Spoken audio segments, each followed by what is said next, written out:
Foreign गांव बेहद खूबसूरत और छोटा गांव था। यहाँ के लोग मिलजुल कर रहना पसंद करते थे।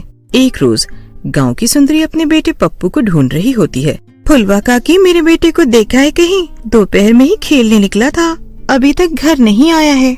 तेरे बेटे को बच्चों के साथ ही खेलते हुए देखा है मैंने। उसके बाद मैं भी जरा अपने घर चली आई। मुझे नहीं पता फिर कहाँ गया वो। इस लड़की को कितनी बार कहा है कि ज्यादा वक्त तक बाहर ना घूमा फिरा करो, लेकिन यह है कि मेरी बात सुनने को राजी ही नहीं होता। अरे सुंदरी, तू तो इतना ज्यादा घबरा जाती है जैसे हमारे गांव में चोर लुटेरे घुस आए हो। ये मेरे बेटे के साथ मिठाई खरीदने गया था। गांव में जो नई मिठाई बेचने वाली आई है ना, उसके ठेले के पास मिला है मुझे। तुझे कितनी बार कहा है बिना बताए इधर उधर मत जाया कर, लेकिन नहीं, तुझे अपने मन की कटनी है।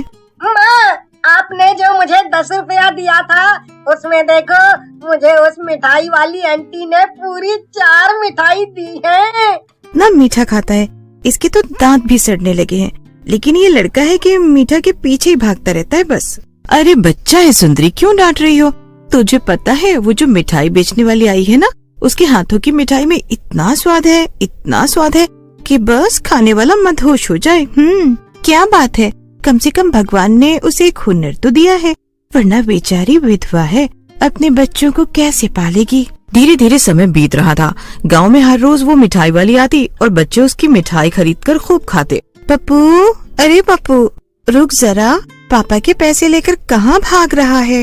मिठाई वाली आंटी, मुझे इन सभी पैसों की मिठाई दे दो। बहन रुको जरा, बस एक ही मिठाई देना, बाकी पैसे मुझे लौटा दो। अपने पापा की जेब में से पैसे निकाल कर भाग आया है। इतना दीवाना हो गया है ये आपकी मिठाई का। अरे मेरे पोते ने भी इसकी आवाज सुनी है तो रोने लगा है। कह रहा है मुझे भी मिठाई खानी है। देख, दर्द भरे घुटनों में उसके लिए मिठाई लेने आई हूँ। अरे बेटा, कहाँ से आती हो तुम? चंदनपुर गांव से आती हूँ काकी मैं। आने जाने में ही सुबह से रात हो जाती है। अरे बाप रे, वो गांव तो यहाँ से काफी दूर है, आने जाने में ही घंटों बीत जाता है। लेकिन बेटा, तेरे अलावा घर में और कौन है कमाने वाला? नहीं काकी, अगर कोई कमाने वाला होता तो मुझे ऐसे दिन नहीं देखने पड़ते। मेरे पति की एक हादसे में मौत हो गई थी। एक बेटा है, बस उसी के सहारे जी रही हूँ और उसी के लिए कमा भी रही हूँ। इतना कहकर मिठाई वाली चंद्रकला की आंखों में आंसू भर आते हैं। अब वहाँ मौजूद औरतें उससे बातचीत करके उसे संभालती हैं और हिम्मत देती हैं। अरे आप लोगों से मिलकर मुझे बहुत अच्छा लगता है। मैं जब से इस गांव में आने लगी हूँ, मेरे हाथों की बनी मिठाइयाँ तो बचती ही नहीं है। अरे बहन, तुम्हारे हाथों की मिठाइयों में इतना स्वाद है, अब तो बच्चों के साथ साथ गांव की औरतें और बूढ़े जवान सभी तुम्हारी मिठाइयाँ खाने का इंतजार करने लगे हैं। ऐसे ही समय बीत रहा था। हर रोज वो मिठाई वाली तरह तरह की मिठाई बनाकर ले आती और बच्चे बूढ़े जवान हर कोई उस मिठाई को खरीदकर खाने लगे। ऐसे ही सब कुछ अच्छा अच्छा चल रहा था। लेकिन एक रोज देर शाम मिठाई का ठेला लेकर चंद्रकला जंगल की तरफ जा रही होती है। तभी गांव का बेवड़ा राजू उसे जंगल की तरफ जाते हुए देखता है, उसका पीछा करने लगता है और इस बात से चंद्रकला अनजान थी। जेली जेली जेली जेली, आजा आजा आजा आजा। गाना गाता हुआ बिरजू उस मिठाई वाले के पीछे पीछे जंगल में काफी आगे तक निकल जाता है और उस मिठाई वाली यानी चंद्रकला को भी इस बात का तनिक आभास नहीं होता कि उसका पीछा बिरजू कर रहा है। आज तो मैं उसके घर तक पहुँच कर ही रहूँगा। आखिर मुझे भी इसे देखकर कुछ कुछ होने लगा है। अब ये बेचारी भी कब तक अकेली रहेगी? इसका बिरजू इसके लिए हमेशा खड़ा रहेगा। जब बिरजू खुद से ये बातें कह रहा होता है, तभी वो मिठाई वाली बिरजू की बात सुनकर पीछे पलट कर देखती है और फिर आगे चलने लगती है। लगता है ये भी मुझे पसंद करने लगी है, तभी तो इसने मुझे पीछे पलट कर देखा और कुछ भी नहीं कहा। बिरजू, तेरी तो निकल पड़ी। लेकिन कुछ दूर चलने के बाद अचानक से वो मिठाई वाली रुक जाती है। बिरजू जब उसे रुकता हुआ देखता है तो और भी ज्यादा खुश हो जाता है। लेकिन देखते ही देखते वो मिठाई वाली अपना रूप बदल लेती है। बिरजू को क्या पता था कि जिस पर वो दिल हार बैठा है वो असल में कोई मिठाई वाली नहीं बल्कि एक खतरनाक चुड़ैल थी जो अपने बदले की आग में जल रही। अब तक तो लोगों को बस यही पता था कि वो एक मिठाई बेचने वाली है, लेकिन आज बिरजू को अपनी आंखों पर विश्वास नहीं हो रहा था कि वो एक चुड़ैल है। क्या बोल रहा था तू? तेरा दिल जोर जोर से मेरे लिए धड़कता है? अरे गंदे नाली के बदबूदार कीड़े आदमी, पहले खुद का मुंह गोबर से साफ करके आ। मैं जिससे प्यार करता हूँ वो एक इंसान है, कोई चुड़ैल नहीं। देख, मुझे जाने दो, मुझे जाने दो। मैं किसी से कुछ भी नहीं कहूँगा। और कौन चंद्रकला? मैं किसी चंद्रकला को भी नहीं जानता। आज से अभी से मैं उस मिठाई वाली को भी भूल गया हूँ। अच्छा, तो तेरा प्यार झूठा था। अब तो तू मेरे हाथों से मारा जाएगा। इतना कहकर वो चुड़ैल बिरजू को लगातार दोनों हाथों से कई थप्पड़ मारती है, जिससे बिरजू बेहोश हो जाता है और वो चुड़ैल वहाँ से गायब हो जाती है। अगली सुबह बिरजू को जब होश आता है तो वो एक खाट पर लेटा होता है और आसपास गांव के लोग जमा होते हैं। अरे, मैंने तुझे पहले ही कहा था इसी जंगल में ही छोड़ देना था। पूरा दिन पीकर घूमता रहता है और अब एक बेचारी विधवा पर चुड़ैल होने का आरोप लगा रहा है। सच में हम बेकार ही रात भर परेशान होते रहे। आखिर क्या हो गया बिरजू भैया को?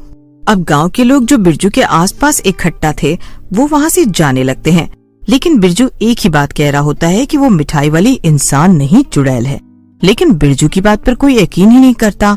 अब इस बात को करीब 2 से 3 दिन बीत जाते हैं और अचानक से गांव में बच्चे गायब हो रहे थे। कहीं जाने की जरूरत नहीं है तुझे। सुना नहीं तूने? गांव से 2-3 बच्चे लापता हो गए हैं। अब ना जाने उन्हें कौन ले गया, कहाँ ले गया, किसी को नहीं पता। सुंदरी घर के दरवाजे पर पप्पू को खेलने के लिए जाने देती है। पप्पू भी कुछ देर खेलने के बाद मिठाई वाली के आने के बाद मिठाई खरीदने चला जाता है, लेकिन कुछ देर बाद ही चमेली सुंदरी के घर आ जाती है। सुंदरी कहाँ है? अरे पप्पू और मेरा गोलू नहीं मिल रहा, न जाने कहाँ चले गए हैं दोनों। देख चमेली, मजाक मत कर। तुझे पता है ना, गांव में पहले ही ना जाने कितने बच्चे लापता हो चुके हैं। सुंदरी की बात सुनकर चमेली रोने लगती है।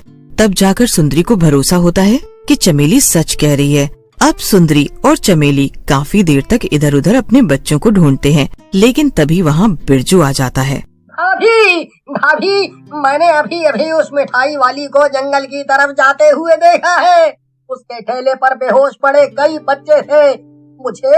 मुझे उसमें गोलू भी नजर आया था। कहाँ देखा आपने बच्चों को? बिरजू भैया, मुझे वहाँ ले चलो। सुंदरी, इसकी बात तू कहाँ सुन रही है? ये तो खुद नशे में रहता है, इसे तो ये भी नहीं पता कि इसका घर कहाँ है। तभी वहाँ किशन आ जाता है और सभी मिलकर उस जंगल की तरफ जाते हैं। गांव के लोग चारों तरफ जंगल में फैले हुए थे और वो बच्चों को ढूंढ रहे थे। तभी जंगल के दूसरे हिस्से से बच्चों के चिल्लाने की आवाजें आती हैं और गांव वाले उस तरफ बढ़ते हैं। वहाँ एक गुफा होता है। जब गांव वाले उस गुफा के अंदर जाते हैं तो देखते हैं उस गुफा में काफी भयानक चीजें हैं। अजी सुनिए, हमारा बच्चा तो ठीक होगा ना? जब गांव वाले अंदर पहुँचते हैं तो वो देखते हैं उस गुफा में एक चुड़ैल थी और वो बच्चों को बांधकर उन पर जादू का प्रयोग कर रही थी।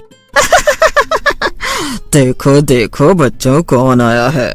तुम्हारे माता पिता दादा दादी सब आए हैं। लेकिन उस दिन ये लोग कहाँ थे जिस दिन मैं अपने परिवार से जुदा हो गई थी? मेरा परिवार ये गांव छोड़कर चला गया था। अरे कौन है तू और ये सब क्यों कर रही है बच्चों के साथ? क्यों छोड़ दूं मैं इन्हें? चमेली, तुझे याद तो है ना, तूने मेरे मिठाई की दुकान में आग लगा दी थी, आग जिसमें मैं काम कर रही थी, और दुकान में आग फैलने की वजह से ही मेरी मौत हो गई थी। इसका मतलब तू पूनम है? देख पूनम, उस दिन जो कुछ भी हुआ उसके लिए मैं माफी मांगती हूँ। मैंने सोचा था तेरे दुकान में कोई नहीं है और तेरा दुकान जल जाएगा। ये सब मैंने सिर्फ जलन के मारे किया था ताकि तेरा काम धंधा बंद हो जाए।